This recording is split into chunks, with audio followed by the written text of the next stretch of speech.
آج آپ کی خدمت میں پیش کرتا چلوں، اس کے بعد انشاءاللہ کوشش کروں گا کہ آپ کی زحمت جلد از جلد ختم کروں۔ ویسے بھی شب بیداری ہے، اگر چاہیں گے شب بیداری کریں گے تو وہ تو عبادت الگ ہے۔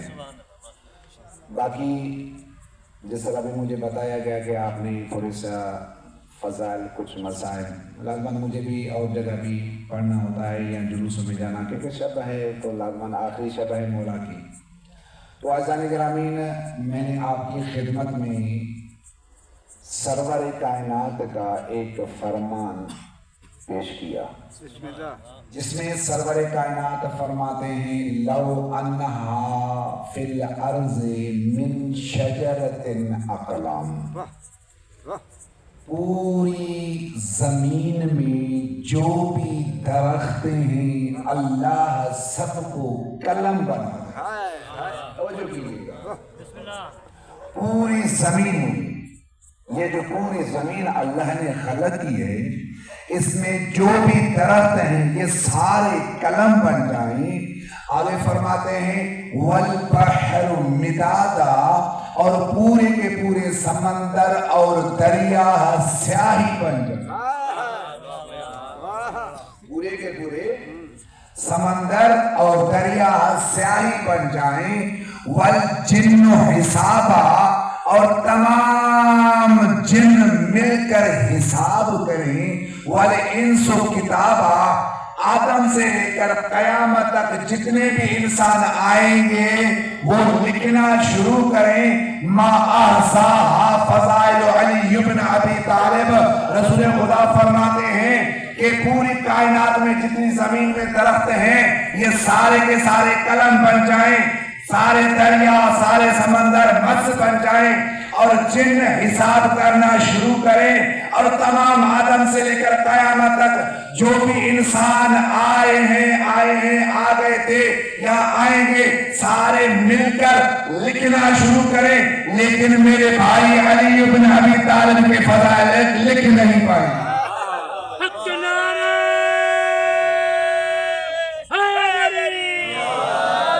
میرے بھائی علی بن ابی طالب کی فضائل لکھ نہیں پائیں گے۔ تبھی تو مولا کائنات سے کسی نے سوال کیا یا علی قبلہ، یہ بہت اہم نکات ہیں جو آپ کی خدمت میں لے کے آیا ہوں انشاءاللہ۔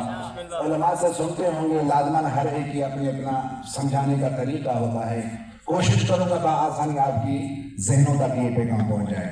مولا کائنات سے پوچھا گیا یا علی یہ بتائیں، قرآن میں تو تقریباً 500 سے زیادہ آیتیں آپ کی شان میں نازل ہیں، کیا ان میں سے کوئی ایک آپ کو پسند ہے جو آپ کی شان میں نازل ہوئی؟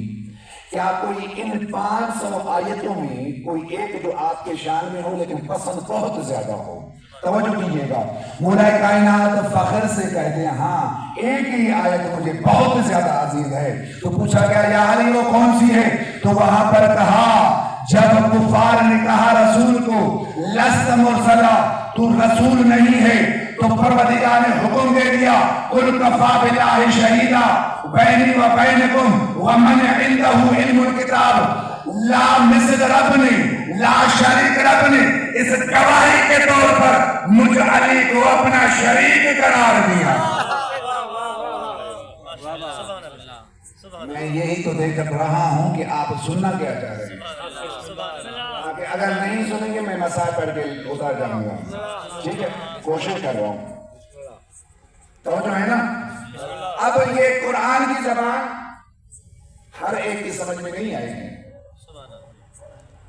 پروردگار سے پوچھ رہے ہیں، پروردگار ٹھیک ہے، ایک تو آپ نے کہا کفا باللہ شہیدا بینی و بینکم ومن عنده علم الکتاب، کفا باللہ شہیدا، تو کیا حکم ہوا کہ آپ کہہ دیجئے میری گواہی کے لیے ایک اللہ کافی ہے۔ توجہ کیجیے گا، میری گواہی کے لیے ایک اللہ کافی ہے، اور دوسرا وہ من ہے جس کے پاس علم کتاب ہے، دوسرا وہ من ہے جس کے پاس علم کتاب ہے۔ اب یہ من دنیا والوں کو سمجھ میں نہیں آیا کہ من کو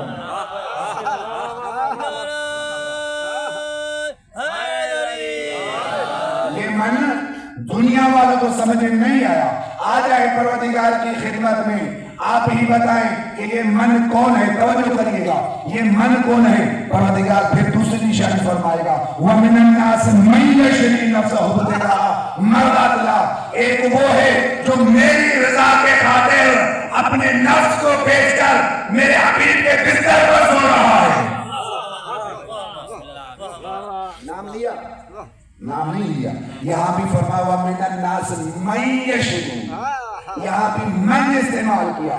پروردگار ہم تو آپ سے پوچھنا چاہتے تھے یہ من کون ہے، پھر آپ نے پریشان کر دیا، پھر آپ نے پریشان کر دیا۔ آپ اور کیوں نہیں فرماتے، وضاحت کیوں نہیں فرماتے؟ وَمَن كُلُّ مَنْ عَلَيْهَا فَانٍ، توجہ کیجئے گا۔ اب جب ہم نے دوسری مرتبہ سوال کیا کل من علیہا فان، اللہ کا جواب ہوا کل من علیہا فان وَيَبْقَى وَجْهُ رَبِّكَ ذُو الْجَلَالِ وَالْإِكْرَامِ، پوری کی پوری کائنات فنا ہو جائے گی، بچے گا تو ایک وجہ اللہ۔ یہاں پر کیا تھا؟ کل من علیہا فان، نام لیا؟ نہیں، یہاں بھی من کل من علیہا فان وَيَبْقَى وَجْهُ رَبِّكَ ذُو الْجَلَالِ وَالْإِكْرَامِ، ساری کی ساری چیزیں، ساری کی ساری کائنات فنا ہو جائے گی، بچے گا تو پھر وجہ رب کا، وجہ اللہ بچے گا۔ پروردگار ہم چاہتے ہیں اس کا نام لے، آپ بار بار من میں ہمیں پریشان کر رہے ہیں، یہ من ہے کون؟ توجہ کیجئے گا، یہ من ہے کون؟ ابھی تک لوگوں کو یہ فان والا جملہ سمجھ میں نہیں آیا، فان والا جملہ سمجھ میں نہیں آیا۔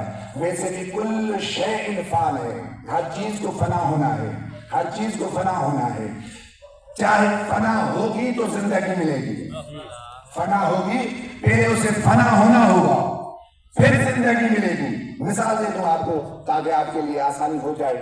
اب کوئی بھی آپ سبزی ہو، گندم ہو، چاول کی فصل ہو، پہلے اسے کیا کہتے ہیں؟ زمین نکھارتے ہیں، پہلے اس کو فنا کرتے ہیں، یعنی وہ فنا ہوتی ہے، پھر وہاں سے سبزی بھی اٹھ جاتی ہے، گندم ہے زمین میں اگ جاتے ہیں، پہلے اس کو دفن کرتے ہیں، یعنی پہلے فنا ہونا پڑتا ہے بعد میں زندگی ہوتی ہے۔ تو یہی تو سمجھنا چاہ رہا تھا، اگر تجھے زندگی چاہیے پہلے تجھے فنا کرنا پڑے گا، پہلے، کیونکہ ہمارے زندگی کے 4 ادوار ہیں، ہم انسانوں کے زندگی کے 4 ادوار ہیں۔ پہلے بچپنا، توجہ کیجئے گا، پہلے بچپنا، بچپنے کے بعد جوانی، جوانی کے بعد بڑھاپا، بڑھاپا کے بعد فنا ہونا ہے۔ پہلے کیا ہے؟ بچپنا۔ بچپن میں ہوتا کیا ہے؟ میں اپنے موضوع پہ آ رہا ہوں۔ بچپن میں ہوتا کیا ہے؟ بچہ جب چھوٹا ہوتا ہے نا، ضد کرتا ہے، یہ بھی چاہیے، نہیں ملتا روتا ہے، ضد کرتا ہے، روتا ہے، ضد کرتا ہے۔ توجہ کیجئے گا، میں نقطہ دینے جا رہا ہوں۔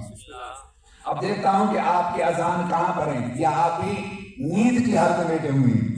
بچہ ضد کرتا ہے، بچے جب ہم بچے ہوتے ہیں نا، وہ ضد کرتے ہیں، اگر کوئی چیز نہ لے کے دو پھر بھی ضد کرتے ہیں، روتے ہیں۔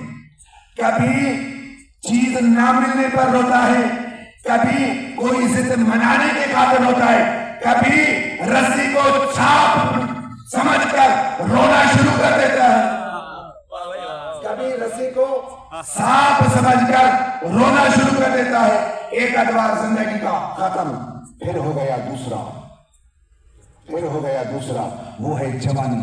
جوانی ویسے بھی خود غرض ہوتی ہے، جوانی خود غرض ہوتی ہے، مستی ہوتی ہے، تکبر میں آ جاتا ہے انسان، پھر یہ نہیں دیکھتا یہ حق کس کا ہے، کسب کر لیتا ہے، پھر یہ نہیں دیکھتا حق کس کا ہے، کسب کر لیتا ہے۔ اور تیسرا ادوار ہے بوڑھاپے کا۔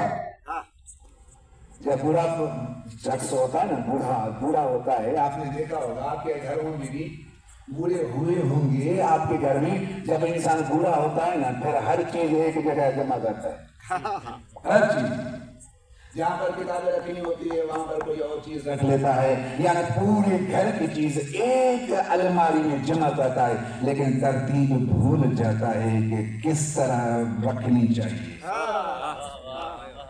تیسرے کا کام کیا ہے؟ جب تیسرا ادوار آتا ہے وہ چیز بھول جاتا ہے، پھر ترتیب ہی بھول جاتا ہے کہ اس کو کس ترتیب سے جوڑنا چاہیے. جملہ کہہ دیا لیکن آپ لوگوں نے سمجھا نہیں تبھی تو آج تک قرآن ہمیں صحیح ترتیب سے نہیں ملا. جب تیسرا دعا آتا ہے لیکن چوتھا وہ ہے، اور یقین آنے پہلے جب بچپن ہوتا ہے نا کسی نے اس کو نہیں کہا کہ یہ حق ہے. بچپن حق ہے کبھی سنا ہے آپ نے؟ برحق ہے کبھی سنا ہے آپ نے کہ بچپنا برحق ہے، جوانی برحق ہے، بڑھاپا برحق ہے، لیکن جب چوتھا دور آتا ہے نا موت کہتے ہیں الموت برحق ہے. موت برحق ہے یعنی توجہ کیجیے گا، مثال میں یہ جملہ ہے کہ بچپنا ختم ہو جاتا ہے، بے وفا ہو جاتا ہے. بچپنے کا دور بے وفا ہو جاتا ہے. پھر آتی ہے جوانی، جوانی میں بے وفا ہو جاتی ہے. پھر تیسرا آتا ہے بڑھاپا، بڑھاپے کا تیسرا دور بھی بے وفا ہو جاتا ہے. لیکن جب چوتھا دور ہوتا ہے نا الموت حقن، موت برحق ہوتا ہے. یہی تو دنیا والے نہیں سمجھ سکے. وہ ایسی برحق ہے جو دنیا میں کیا جب آپ کے اوپر موت طاری ہو جائے گی یہ قبر میں بھی حق ہوگا، حشر میں بھی حق ہوگا، پل صراط پہ بھی حق ہوگا.